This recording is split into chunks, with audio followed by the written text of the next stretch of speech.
താലിബാന്റെ തോക്കിൻ കുഴലുകളെ ഭയന്ന് ഓസ്ട്രേലിയയിൽ അഭയം തേടിയ അഫ്ഗാനിസ്ഥാന്റെ വനിതാ ക്രിക്കറ്റ് താരങ്ങൾ ക്രീസിലിറങ്ങുന്നു. 2020 കളിക്കാനാണ് അഫ്ഗാൻ വനിതകൾ ഒരുങ്ങുന്നത്. ഈ മാസം 30-ന് വനിതാ ആഷസ് ടെസ്റ്റിന് മുന്നോടിയായുള്ള പ്രദർശന മത്സരത്തിലാണ് അഫ്ഗാനിസ്ഥാൻ വനിതാ 11-ഉം ക്രിക്കറ്റ് വിത്തൌട്ട് ബോർഡേഴ്സ് 11-ഉം ഏറ്റുമുട്ടുന്നത്. ഈ റിപ്പോർട്ടിന് ശേഷം ന്യൂസ് ടൈമിൽ കൂടുതൽ വാർത്തകളുമായി സിജു സുഗതനെത്തും. സ്ത്രീകൾക്ക് വിദ്യാഭ്യാസം നിഷേധിക്കുന്ന താലിബാൻ ഭരണകൂടം വനിതകൾ ക്രിക്കറ്റ് കളിക്കുന്നതും വിലക്കിയിരുന്നു. 2021 താലിബാൻ അധികാരമേറ്റതോടെ അഫ്ഗാനിൽ നിന്ന് വനിതാ ക്രിക്കറ്റ് താരങ്ങൾ ഓസ്ട്രേലിയയിൽ അഭയം പ്രാപിച്ചു.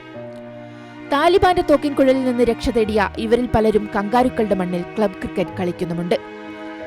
രാജ്യത്തിനായി ക്രിക്കറ്റ് കളിക്കാൻ വനിതാ താരങ്ങളെ അനുവദിക്കണമെന്ന് പല അഭിമുഖത്തിലും ഇവർ ആവശ്യപ്പെട്ടിരുന്നു. എന്നാൽ ഒന്നും നടന്നില്ല. ഒടുവിൽ ചരിത്രം പിറക്കുകയാണ്. ഓസീസ് മണ്ണിൽ ക്രിക്കറ്റ് കളിക്കാൻ അവസരം കിട്ടിയതിന്റെ ആഹ്ലാദവും ആശ്വാസവും അവരുടെ മുഖത്തുമുണ്ട്. ഈ മത്സരം ഞങ്ങൾക്ക് വലിയ പ്രതീക്ഷയാണ് തരുന്നത്. അഫ്ഗാൻ വനിതകളുടെ പഠനത്തിനും സ്പോർട്സിനും ഭാവിക്കുമെല്ലാം വാതിൽ തുറക്കാൻ ഈ മത്സരത്തിന് കഴിയുമായിരിക്കും. ഞങ്ങൾക്ക് ഇനിയും മത്സരങ്ങൾ വേണം. ഞങ്ങൾക്ക് ഇനിയും പിന്തുണയും വേണം.